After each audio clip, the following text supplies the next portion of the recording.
মানুষের সময় যখন খারাপ যায় তখন কাউকে পাশে পাওয়া যায় না, এটা সত্যি। কিন্তু একটা সম্পর্ক আছে যেটা সব সময় পাওয়া যায়, সেটা হলো বন্ধুত্বের সম্পর্ক। ওপরে একটা ভিডিও দেখে মানুষ প্রচুর সমালোচনা চলছে আজকের সোশ্যাল মিডিয়াতে। তো এটা একটা ভিডিও দেখে কিন্তু তাদের বন্ধুত্বটাকে ঠিক ছোট করা যায় না। এখানে আয়োজকরা একটা জায়গায় নিমন্ত্রণ করেছে বিনোদ কাম্বলি এবং সচিন তেন্ডুলকরকে।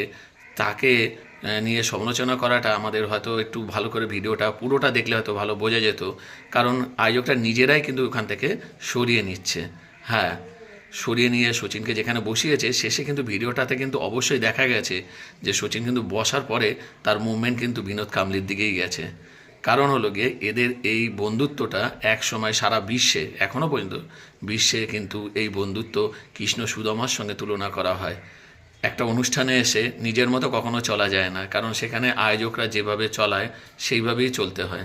যাই হোক, যদি কোনো বন্ধুত্বপূর্ণ এরকমভাবে কারোর মধ্যে ঘটনা থাকে, অবশ্যই সামনে নতুন বছর আসছে, আপনারা মনের মতো কথা বলুন এবং আপনাদের বন্ধুত্বকে আবার নতুনভাবে জাগিয়ে তুলুন। কারণ এই একটাই সম্পর্ক আছে যেটা দিল থেকে, মানে মন থেকে হয়।